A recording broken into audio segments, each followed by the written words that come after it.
Assalamualaikum warahmatullahi wabarakatuh. Salam sejahtera untuk kita semuanya.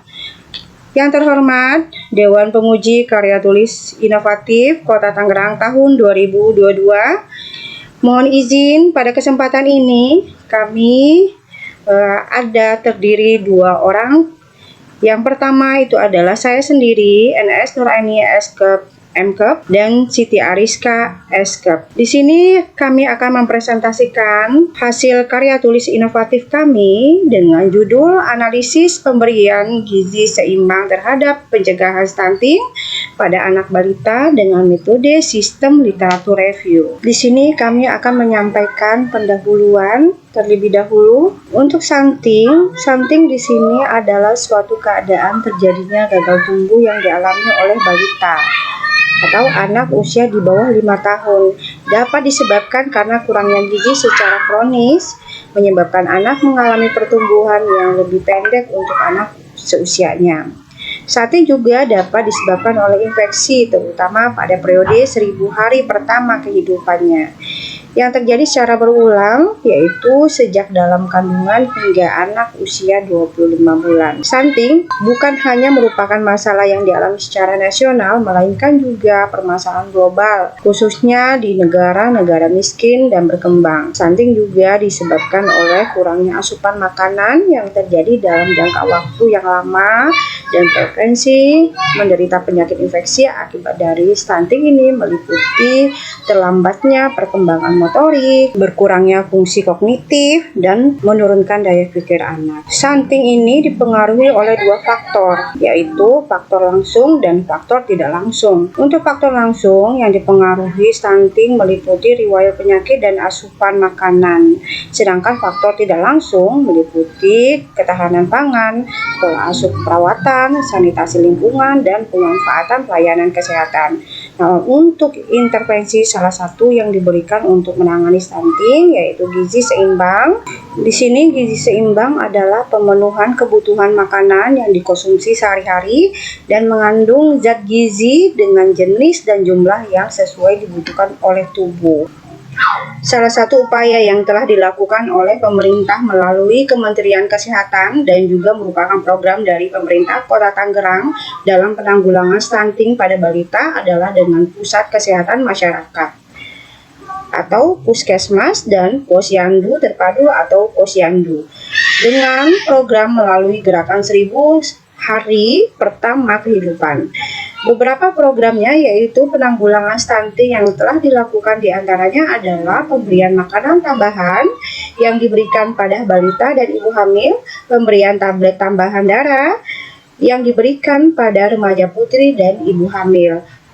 Kemudian peningkatan cakupan imunisasi dasar lengkap dengan sasaran bayi dan balita, pemberian vitamin A pada balita, dan pemberian zinc pada kasus diare, terutama pada ibu hamil dan balita.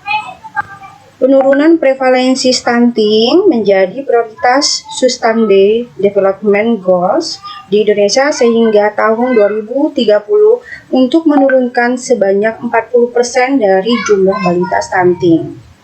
Kasus stunting di Provinsi Banten tahun 2021 berada di angka 24,5%, sementara Kota Tangerang berada di angka 15,3% pada tahun 2021. Dengan demikian, prevalensi stunting di Kota Tangerang berada di bawah angka prevalensi stunting Provinsi Banten atau bahkan nasional. Namun, permasalahan ini tetap menjadi perhatian terutama dalam pemenuhan gizi anak. Penelitian ini bertujuan untuk mengidentifikasi pemberian gizi seimbang dan bagaimana perbedaan hubungan pengaruh pemberian gizi terhadap pencegahan stunting pada anak balita. Untuk tinjauan teori di sini membahas 3 komponen utama dalam penanggulangan stunting. Pertama, pola asuh, kedua pola makan, yang ketiga adalah air bersih sanitasi. Untuk pola asuh, pemberian pengetahuan tentang kesehatan dan gizi sebelum dan pada masa kehamilan, yaitu dianjurkan untuk melakukan pemeriksaan kehamilan secara teratur, hindari asap rokok, penuhi nutrisi, zat besi, folat, dan yodium. Kemudian inisiasi menyusui dini. Segera setelah lahir berikan ASI kepada bayi. Kemudian ASI eksklusif tetap diberikan selama 6 bulan. Kemudian melanjutkan menyusui sampai usia 2 tahun atau lebih. Pemberian makanan pendamping ASI yang cukup dan sesuai umur anak. Selanjutnya yaitu layanan kesehatan yang baik seperti posyandu dan imunisasi. Untuk sanitasi, di sini perlu kita perhatikan yaitu adalah air bersih, jamban keluarga, dan cuci tangan dengan sabun. Sementara untuk pola makan, di sini untuk pola makan, pemberian makan harus sesuai dengan pola isi piringku. Sumber gizi untuk balita sesuai dengan isi piringku yaitu ada karbohidrat, yang mana kandungan karbohidrat itu ada pada beras putih, beras merah, kacang-kacangan, dan roti. Sementara untuk protein itu ada pada telur, daging ayam, daging ikan, dan juga ada kacang-kacangan. Sumber gizi untuk balita juga ada lemak, yang mana lemak ini ada pada daging, ikan, kacang-kacangan, kelapa, alpukat, dan lain-lain. Untuk air dan mineral bisa diperoleh dari buah-buahan dan sayur-sayuran. Metode penelitian ini menggunakan metode systematic literature review. Metode SLR ini digunakan untuk mengidentifikasi, mengkaji, mengevaluasi, dan menafsirkan semua penelitian yang tersedia dengan bidang topik fenomena yang menarik dengan pertanyaan penelitian tertentu yang relevan. Data yang ditemukan diambil dari hasil penelitian-penelitian sebelumnya, kemudian dilakukan kegiatan mengidentifikasi dan menganalisa mengenai topik yang akan dibahas.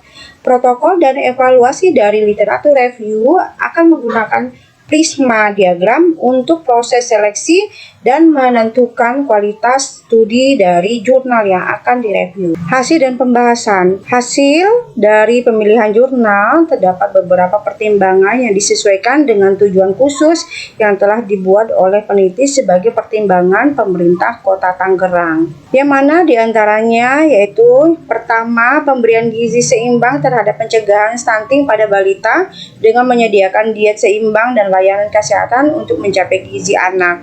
Upaya harus dikhususkan untuk meningkatkan perawatan prenatal dan postnatal ibu dan pendidikan orang tua dan lingkungan. Berikutnya yang kedua yaitu kekurangan pangan memiliki keragaman makanan yang jauh lebih rendah daripada mereka yang tahan pangan lebih cukup. Intervensi program nutrisi dan kebijakan sangat diperlukan untuk mengurangi kerawanan pangan dan gizi kurang dalam rumah tangga untuk populasi yang rentan.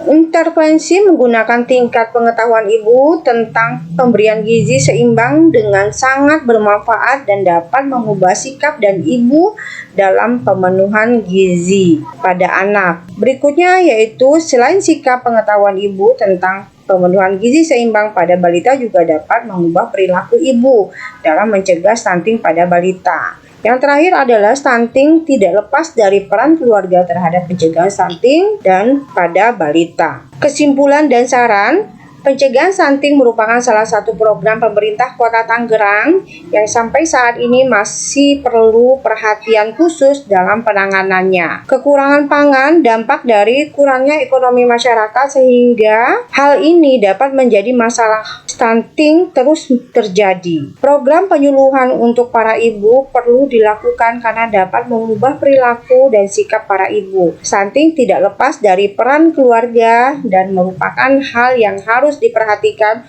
untuk mencegah terjadinya stunting lebih lanjut. Berikut daftar pustaka yang kami gunakan dalam menyusun karya tulis inovatif Kota Tangerang tahun 2022. Terima kasih, lebih dan kurangnya kami mohon maaf. Wassalamualaikum warahmatullahi wabarakatuh.